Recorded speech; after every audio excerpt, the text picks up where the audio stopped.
मेरी जनरल सलाह ये है कि तुक्का जम के लगाइएगा परीक्षा में। तुक्का लगाने की क्षमता, इसमें हंसी आती है पर दरअसल ये बड़ी गंभीर बात है।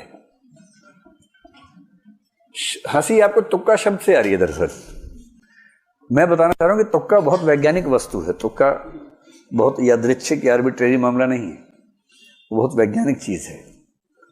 नेगेटिव मार्किंग का मेथड संक्षेप में समझ लें, बहुत वैज्ञानिक है। उसका फायदा क्या है, नुकसान क्या है, दोनों बातें स्पष्ट होनी चाहिए।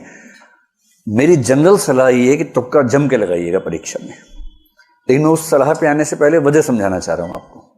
और ये सलाह सबको नहीं है, किसको नहीं है ये आपको खुद जज करना है अभी की बात सुनने के बाद। जनरल सलाह यही है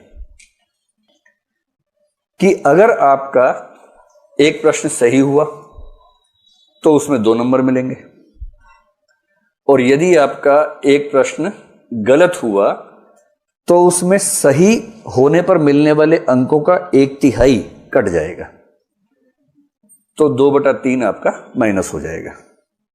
2/3 का सरल सा मतलब क्या हुआ, कितना हो जाएगा, 0.66 नंबर आपके कट जाएंगे।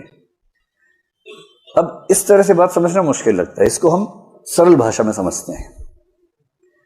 मान लीजिए कि आपने पेपर देखा, उसमें प्रश्न क्रमांक 1, 2, 3 और 4, आपको चारों का अता पता ही नहीं है बिल्कुल भी।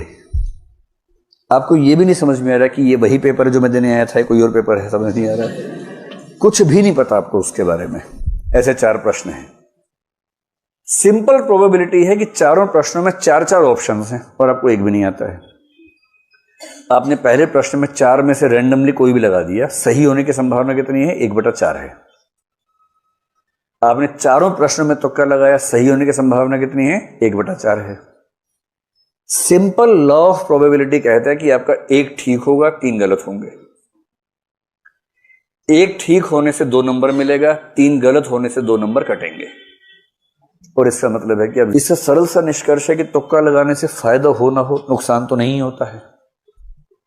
एक निष्कर्ष तो निकलता ही है ये वाला, तो नुकसान तो हो ही नहीं रहा इससे। अब भगवान करे कि मान लीजिए कोई तुक्का लगा, 2 ठीक हो जाए बाई चांस, सोच के देखिए। अगर ऐसा हो जाए, मान लीजिए अगर ऐसा हो जाए, 2 सही होने पर इसको 4 नंबर मिल गए, मिले ना, जबकि 2 गलत होने पर इसका जो कटा है वो केवल 1.33 कटा है। और इसका मतलब यह हुआ कि अब ये बराबर नहीं है, अब इसको 2.67 मार्क्स का शुद्ध लाभ मिला है, केवल इस वजह से कि इसने 4 में से 2 तुक्के सही कर दिए। आप मेरी बात समझ गए। और यदि कोई तुक्के में इतना माहिर है कि 4 में 3 ठीक कर दिए उसने, 6 नंबर मिले, नुकसान कितना का हुआ, केवल 1 गलत,